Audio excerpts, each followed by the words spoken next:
Alrighty, we're sitting in the swath here. We're going to make a little video on our no-till millet and how it progressed, and we'll talk about a couple different things. As you can see, it's doing great. It's doing really great, actually. So here's the thing. This was hybrid pearl. There's a few spots that have a little German millet in it, but there's some things I really want to point out. This side, the alfalfa is present, as you can see.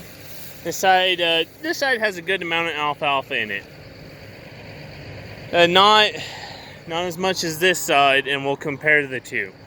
I'm also, where I'm standing right here, is where I subsoiled last year. This 15 acres got subsoiled. This 15 acres didn't get subsoiled. About right in this line is probably, I think we're a little bit more right here. And as you can see, I mean, it kind of ramps up pretty good. So same amount of water, same amount of rain, same amount of fertilizer.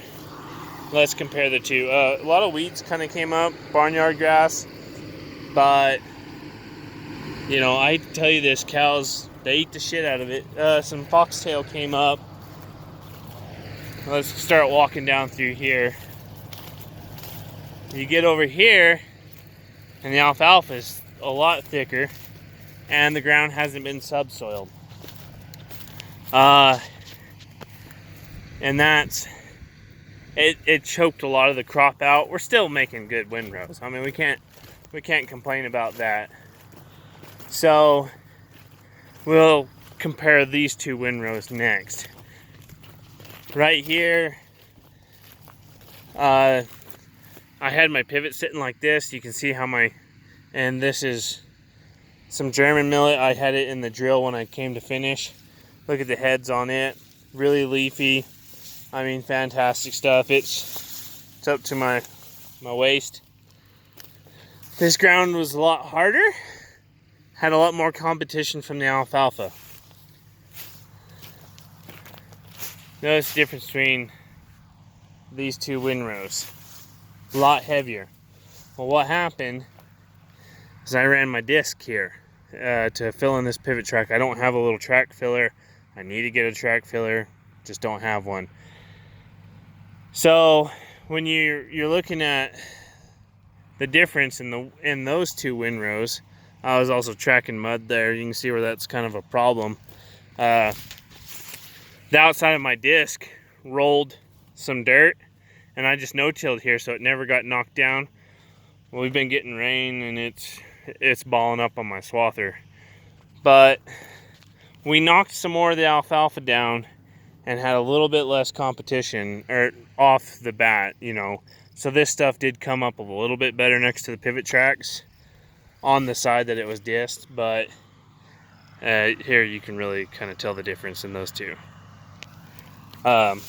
So the alfalfa, it's great that it's in here. It's fantastic that it's in here, but I think for short-term hay, I already know that I need to spray it. I don't know that I want to 100% kill it, but I think I want to 80% kill it. So this stuff, pretty short in the most part, but still producing a fantastic windrow. So you can see this, and it's been raining, so it has just been a huge, it's great that it's raining. We need the rain. But look at these windrows. I mean, that's fantastic. And we'll get over here and we'll look at this stuff. My swath here has a hydraulic leak on it. I'll show you guys that in a little bit. This stuff has really, this is what a hybrid pearl head looks like. Looks like cattails. But this stuff, as you can see, is, I mean, it's tall. Get out here where the alfalfa is kind of choking on it, a little bit shorter. Take a step over, it's tall again. Fantastic. It looked bad this summer. It looked horrible because we just didn't have any rain. No rain at all. It was terrible. We were so dry. Everywhere around us been getting rain, just not here though. But it's picking up. It's doing better. Even the German millet over there, which I thought was just going to be a throwaway, is actually looking good. I haven't got to cut it yet. Today is the 20th of August. I'm planning on having wheat in here by Labor Day. So I've got to bale it. I'm going to subsoil that half. It's 15 acres. I can do that at night. I'll probably end up hauling all the hay out at night. They'll come and they'll spread dry fertilizer down. And we'll disc it in as soon as it's on the ground, because it's so hot here, it'll volatilize within a day. So we disc it into the ground as soon as it's out of the spreader. And then we're gonna put tritcale in. So you figure this is the 20th. It was planted the 15th or 16th of June. So we're sitting exactly about 60 days. And this is what came up. I will actually go over the cost of it because it got expensive because of the irrigation. We've got to switch away from electricity. It's killing us on our irrigation costs, but this is just amazing what it'll do. I'm excited to bale it. Really am.